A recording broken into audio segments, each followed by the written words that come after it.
This is the story of the Ransom of Red Chief, a short story by O. Henry. It looked like a good thing, but wait till I tell you. We were down south in Alabama, Bill Driscoll and myself, when this kidnapping idea struck us. It was, as Bill afterward expressed it, during a moment of temporary mental apparition. But we didn't find that out until later. There was a town down there, flat as a flannel cake, called Summit, of course. It contained inhabitants as undeleterious and self-satisfied a class of peasantry as ever clustered around a maypole. Bill and me had a joint capital of about $600, and we needed just $2,000 more to pull off a fraudulent town lot scheme in western Illinois. We talked it over on the front steps of the hotel. Philoprogenitiveness, says we, is strong in semi-rural communities. Therefore, and for other reasons, a kidnapping project ought to do better there than in the radius of newspapers that send out reporters in plain clothes to stir up talk about such things. We knew that Summit couldn't get after us with anything stronger than constables and maybe some lackadaisical bloodhounds and a diatribe or two in the weekly farmer's budget, so it looked good. We selected for our victim the only child of a prominent citizen named Ebenezer Dorset. The father was respectable and tight, a mortgage financier, and a stern, upright collection plate passer and forecloser. The kid was a boy of 10 with bas-relief freckles and hair the color of the cover of the magazine you buy at the newsstand when you want to catch a train. Bill and me figured that Ebenezer would melt down for a ransom of $2,000 to a cent. But wait till I tell you. About 2 miles from Summit was a little mountain covered with a dense cedar brake. On the rear elevation of this mountain was a cave. There we stored provisions. One evening after sundown, we drove in a buggy past old Dorset's house. The kid was in the street throwing rocks at a kitten on the opposite fence. "Hey, little boy," says Bill, "would you like to have a bag of candy and a nice ride?" The boy catches Bill neatly in the eye with a piece of brick. "That'll cost the old man an extra $500, says Bill, climbing over the wheel. That boy put up a fight like a welterweight cinnamon mare, but at last we got him down in the bottom of the buggy and drove away. We took him up to the cave, and I hitched the horse in the cedar brake. After dark, I drove the buggy to the little village 3 miles away where we'd hired it and walked back to the mountain. Bill was painting court plaster over the scratches and bruises on his features. There was a fire burning behind the big rock at the entrance of the cave, and the boy was watching a pot of boiling coffee with 2 buzzard-tail feathers stuck in his red hair. He points a stick at me when I come up and says, "Ha, cursed pale-face, how dare you enter the camp of Red Chief, the terror of the plains?" "He's all right now," says Bill, rolling up his trousers and examining some bruises on his shins. "We're playing Indian. We're making Buffalo Bill's show look like magic lantern views of Palestine in the town hall. I'm old Hank the Trapper, Red Chief's captive, and I'm to be scalped at daybreak. By Geronimo, that kid can kick hard." Yes, sir, that boy seemed to be having the time of his life. The fun of camping out in a cave had made him forget that he was a captive himself. He immediately christened me Snake Eye the Spy and announced that when his braves returned from the warpath, I was to be broiled at the stake at the rising of the sun. Then we had supper, and he filled his mouth full of bacon and bread and gravy and began to talk. He made himself a dinner speech, something like this. "I like this fine. I never camped out before. I had a pet possum once, and I was 9 last birthday. I hate to go to school. Rats ate up 16 of Jimmy Talbot's aunt's speckled hen's eggs. Are there really any Indians in these woods? I want some more gravy. Does the tree moving make the wind blow? We had 5 puppies. What makes your nose so red, Hank? My father has lots of monies. Are the stars hot? I whipped Ed Walker twice Saturday. I don't like girls. You dassn't catch toes unless with a string. Do oxen make any noise? Why are oranges round? Have you got beds to sleep on in this cave? Amos Murphy's got 6 toes. A parrot can talk, but a monkey or a fish can't. How many does it take to make 12? Every few minutes, he would remember that he was a pesky redskin and pick up his stick rifle and tiptoe to the mouth of the cave to rubber for the scouts of the hated paleface. Now and then he would let out a war whoop that made old Hank the Trapper shiver. That boy terrorized Bill from the start. "Red Chief," says I to the kid, "would you like to go home?" "Oh, what for?" says he. "I don't have any fun at home. I hate school. I like to camp out. You won't make me go back home again, Snake Eye, will you?" "Not right away," says I. "We'll stay here in the cave a while."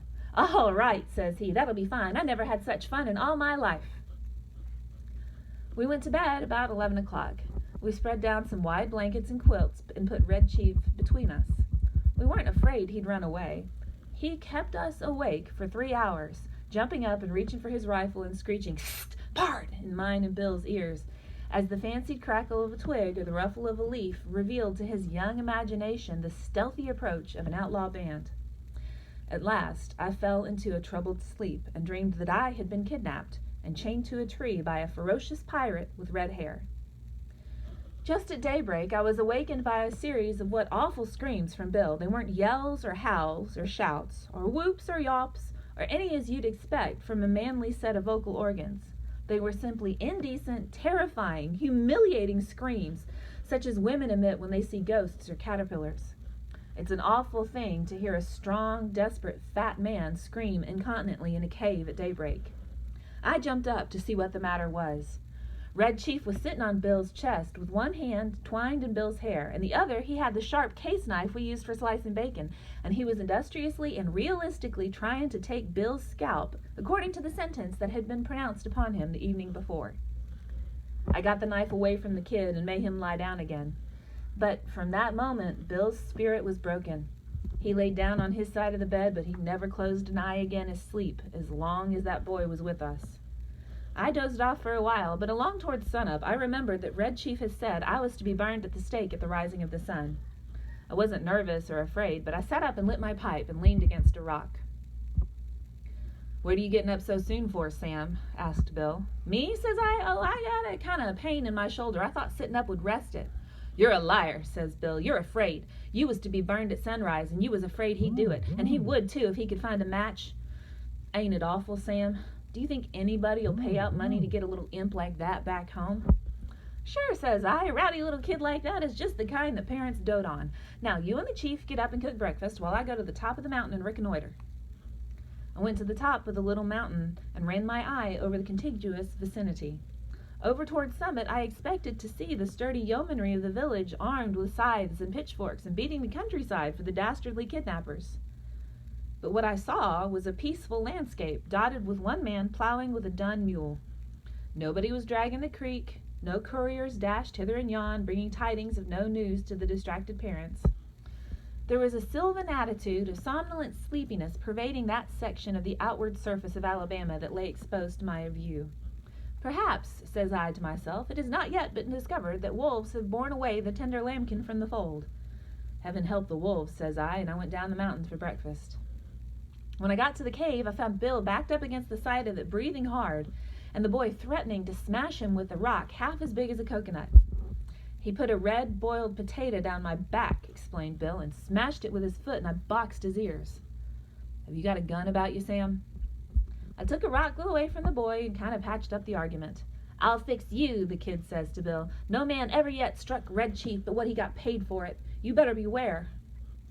And after breakfast, the kid takes a piece of leather with strings wrapped around it out of his pocket and goes outside the cave, unwinding it. "What is he up to now?" says Bill anxiously. "You don't think he'll run away, do you?" "No fear of it," says I. "He doesn't seem to be much of a homebody anyway. But we've got to fix up some plan about the ransom. There don't seem to be much excitement around Summit on account of his disappearance, but maybe they haven't realized yet that he's gone. His folks may think he's spending the night with Aunt Jane or one of the neighbors. Anyhow, he'll be missed today.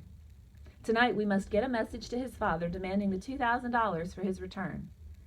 And just then we heard a kind of a war whoop such as David might have emitted when he knocked out the champion Goliath. It was a sling that Red Chief had pulled out of his pocket, and he was whirling it around his head. I dodged and heard a heavy thud and a kind of a sigh from Bill, like a horse gives when you take his saddle off. The kid had taken a rock the size of an egg and had caught Bill just behind his left ear. He loosened himself all over and fell into the fire across the frying pan of hot water for washing the dishes. I dragged him out and poured cold water on his head for half an hour. By and by, Bill sits up and feels behind his ear and says, "Sam, do you know who my favorite biblical character is?" "Take it easy," says I. "You'll come to your senses presently." "King Herod," says he. "You won't go away and leave me here all alone, will you, Sam?"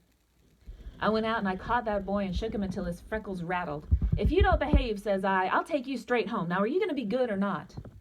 "I was only funnin'," he said sullenly. "I didn't mean to hurt old Frank. But what did he hit me for? I'll behave, Snake Eye, if you won't send me home, and if you'll let me play the Black Scout today."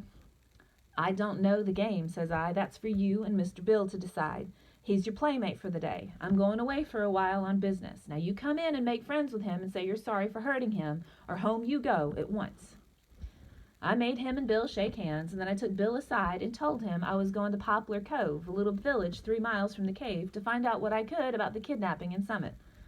Also, I thought it best to be sent a peremptory letter that to tell old man Dorset that day, demanding the ransom and dictating how it should be paid.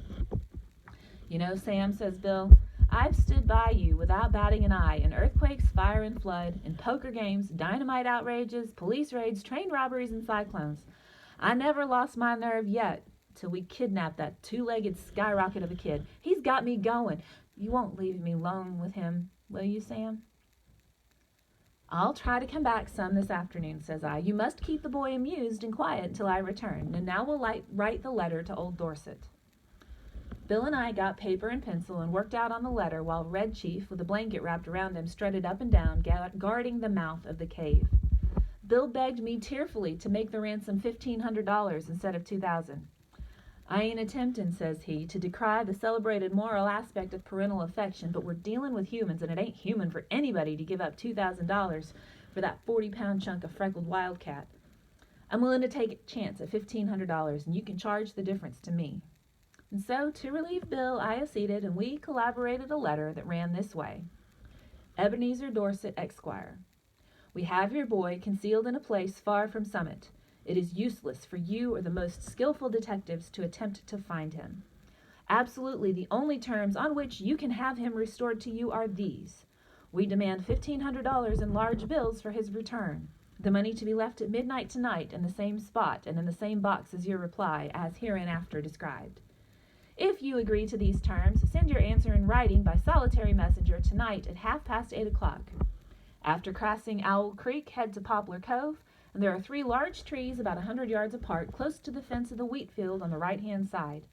At the bottom of the fence post, opposite the 3rd tree, will be found a small pasteboard box. The messenger will place the answer in this box and return immediately to Summit. If you attempt any treachery or fail to comply with our demands as stated, you will never see your boy again. If you pay the money as demanded, he will be returned to you safe and well within 3 hours. These terms are final, and if you do not accede to them, there will be no further communication. 2 desperate men. I addressed this letter to Dorset and put it in my pocket. As I was about to start, the kid comes up to me and says, "Aw, Snake Eye, you said I could play the Black Scout while you was gone." "Play it, of course," says I. "Mr. Bill will play with you. What kind of game is it?" "I'm the Black Scout," says Red Chief, "and I have to ride to the stockade to warn the settlers that the Indians are coming. I'm tired of playing Indian myself. I want to be the Black Scout." "All right," says I. "It sounds harmless to me. I guess Mr. Bill will help you foil the pesky savages." "What am I to do?" asks Bill, looking at the kid suspiciously. "You are the hoss," says Black Scout. "You're down on your hands and knees. How can I ride to the stockade without a hoss?" "You better keep him interested," says I, "until we get the scheme going. Loosen up." Bill gets down on all fours and comes a look in his eye like a rabbit when you catch it in a trap. "How far is it to the stockade, kid?" he asks in a husky manner of voice. 90 miles, says the Black Scout, and you have to hump yourself to get there on time. Whoa, now! The Black Scout jumps on Bill's back and digs his heels in his side. "For heaven's sake," says Bill, "hurry back, Sam, as soon as you can. I wish we hadn't made the ransom more than 1,000. Say, you quit kicking me or I'll get up and warm you good." I walked over to Poplar Cove and sat around the post office and store talking with the chawbacons that came in to trade. One whiskerando says he hears Summit's all upset on account of Elder Ebenezer Dorset's boy having been lost or stolen. That's all I wanted to know. I bought some smoking tobacco, referred casually to the price of back-eyed peas, posted my letter surreptitiously, and came away. The postmaster said the mail carrier would come by in an hour to take the mail on to Summit. When we got back to the cave, Bill and the boy were not to be found. I explored the vicinity of the cave and risked a yodel or two, but there was no response. So I lighted my pipe and sat down on a mossy bank to await developments. In about half an hour, I heard the bushes rustle and Bill wobbled out to the little glade in front of the cave. Behind him was the kid, stepping softly like a scout with a broad grin on his face. Bill stopped, took off his hat, and wiped his face with a red handkerchief. The kid stopped about 8 feet behind him. "Sam," says Bill, "I suppose you'll think I'm a renegade, but I couldn't help it. I'm a grown person with masculine proclivities and habits of self-defense, but there is a time when all systems of egotism and predominance fail. The boy is gone. I have sent him home. All is off. There was martyrs in old times," goes on Bill, "that suffered death rather than give up the particular graft they enjoyed. None of them was ever subjugated to such supernatural tortures as I have been. I tried to be faithful to our articles of depredation, but there came a limit. "What's the trouble, Bill?" I asked him. "I was rode," says Bill, "90 miles to the stockade, not barring an inch. Then, when the settlers was rescued, I was given oats. Sand ain't a palatable substitute. And then for an hour I had to try to explain to him why there was nothing in holes, how a road can run both ways, and what makes the grass green. I tell you, Sam, a human can only stand so much. I takes him by the neck of his clothes and I drags him down the mountain.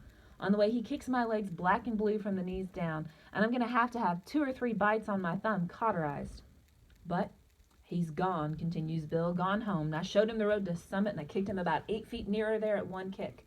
I'm sorry we have to lose the ransom, but it was either that or Bill Driscoll to the madhouse." Bill is puffing and blowing, and there's a look of ineffable peace and growing content on his rose-pink features. "Bill," says I, "there ain't any heart disease in your family, is there?" "No," says Bill, "nothing chronic except malaria and accidents. Why?" "Then you might turn around," I says, "and have a look behind you." Bill turns and sees the boy, loses his complexion, and sits down plump on the ground and begins to pluck aimlessly at grass and little sticks. For an hour I was afraid for his mind. And then I told him my scheme was to put the whole job through immediately, and we would get the ransom and be off with it by midnight if old Dorset fell in with our proposition. So Bill braced enough to give the kid a weak sort of a smile and promised to play the Russian in the Japanese war with him as soon as he felt a little better. I had a scheme for collecting the ransom without danger of being caught by counterplots that ought to be commended itself to professional kidnappers. The tree under which the ransom was to be left, and the money later on, was close enough to the road, with big bare fields on all sides. If a gang of constables should be watching for anyone to come after the note, they should see him coming a long way off without crossing the fields or the road. But no siree, at 8:30 I was up that tree as well hidden as a tree toad, waiting for the messenger to arrive. Exactly on time, a half-grown boy rides up the road on a bicycle, locates the pasteboard box at the foot of the fence post, slips a folded piece of paper into it, and pedals back again towards Summit. I waited an hour and then concluded the thing was square. I slid down the tree, got the note, and slipped along the fence until I struck the woods and was back at the cave in another half an hour. I opened the note, got near the lantern, and read it to Bill. It was written in pen in a crabbed hand, and the sum and substance of it was this: 2 desperate men. Gentlemen, I received your letter today by post in regard to the ransom you ask for the return of my son. I think you are a little high in your demands. I hereby make you a counter proposition which I am inclined to believe that you will accept. You bring Johnny home and bring me $250 in cash, and I will take him off your hands. You better come at night, for the neighbors believe he is lost, and I wouldn't be responsible for what they would do to anybody they saw bringing him back. Very respectfully, Ebenezer Dorset. Great pirates of Penzance, says I, of all the impudent, but I glanced at Bill and hesitated. He had the most appealing look in his eyes I ever saw on the face of a dumb or talking brute. Sam, says he, what's $250? We've got the money. One more night of this kid'll send me to a bed in Bedlam. Besides being a thorough gentleman, I think Mr. Dorset is a spendthrift for making us such a liberal offer. You ain't gonna let the chance go, are you? Tell you the truth, Bill, says I, this little he-lamb has got on my nerves too. We'll take him home, pay the ransom, and make our getaway. We took him home at night. We got him to go by telling him that his father had bought a silver-mounted rifle and a pair of moccasins for him, and we were going to go hunt bears the next day. It was just 12 o'clock when we knocked at Ebenezer's front door. Just at the moment when I should have been abstracting $1,500 from the box under the tree, according to the original proposition, Bill was counting out $250 into Dorset's hand. When the kid found out we were going to leave him at home, he started up a howl like a calliope, and he fastened himself as tight as a leech to Bill's leg. His father peeled him away gradually, like a porous plaster. How long can you hold him? Asks Bill. I'm not as strong as I used to be, says old Dorset, but I think I can promise you 10 minutes. Enough, says Bill. In 10 minutes I shall cross the central, southern, and middle western states and be legging it trippingly for the Canadian border. And as dark as it was, and as fat as Bill was, and as good a runner as I am, he was a good 1.5 miles out of Summit before I could catch up with him.